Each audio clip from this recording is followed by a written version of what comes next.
7 രാവുകൊണ്ട് നിന്റെ ഏത് ആഗ്രഹവും സഫലീകരിച്ചു കിട്ടാൻ, സകല സൗഭാഗ്യവും നിന്നെ തേടി വരാൻ പരിശുദ്ധമായ അസ്മാഉൽ ഹുസ്നയിലെ ഈ ദിക്ർ ചൊല്ലി ദുആ ചെയ്താൽ അതിന് ഇജാബത്ത് ഉറപ്പാണ്.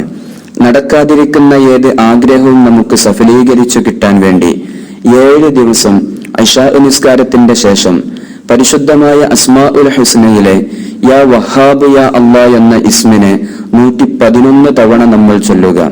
ജീവിതത്തിൽ നമ്മൾ പലരും അനുഭവിക്കുന്ന ഒരു വിഷമമാണ്, ഒരുപാട് ആഗ്രഹങ്ങളുണ്ട്, പക്ഷേ ഒന്നും തന്നെ നേടിയെടുക്കാൻ സാധിക്കുന്നില്ല. നല്ല ഒരു ജോലി ലഭിക്കാൻ ആഗ്രഹമുള്ളവരുണ്ട്, നല്ലൊരു വീട് ലഭിക്കാൻ ആഗ്രഹമുള്ളവരുണ്ട്, സമാധാനമുള്ള ഒരു കുടുംബജീവിതം ലഭിക്കാൻ ആഗ്രഹമുള്ളവരുണ്ട്, കടങ്ങളില്ലാത്തൊരു ജീവിതം ലഭിക്കാൻ ആഗ്രഹമുള്ളവരുണ്ട്. ഇങ്ങനെ തുടങ്ങി ഒരുപാട് ആഗ്രഹങ്ങൾ നമുക്കുണ്ട്. ഏതൊരു ആഗ്രഹവും നേടിയെടുക്കാൻ കഴിയാതെ വരുമ്പോൾ യാ വഹാബ് യാ അല്ലാ എന്ന ഇസ്മിനെ 111 തവണ ഇശാ നിസ്കാരത്തിന്റെ ശേഷം നമ്മൾ ചൊല്ലുക. 7 ദിവസമാണ് ഈ അമലിനെ നമ്മൾ ചെയ്യേണ്ടത്. അല്ലാഹു സുബ്ഹാനഹു വ തആല നമ്മുടെ എല്ലാ ആഗ്രഹങ്ങളും ഈ ഇസ്മ കാരണമായി നമുക്ക് സഫലീകരിച്ചു തരട്ടെ.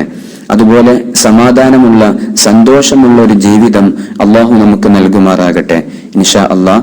അസ്സലാമു അലൈക്കും വറഹ്മത്തുള്ളാഹി വബറകാതുഹു.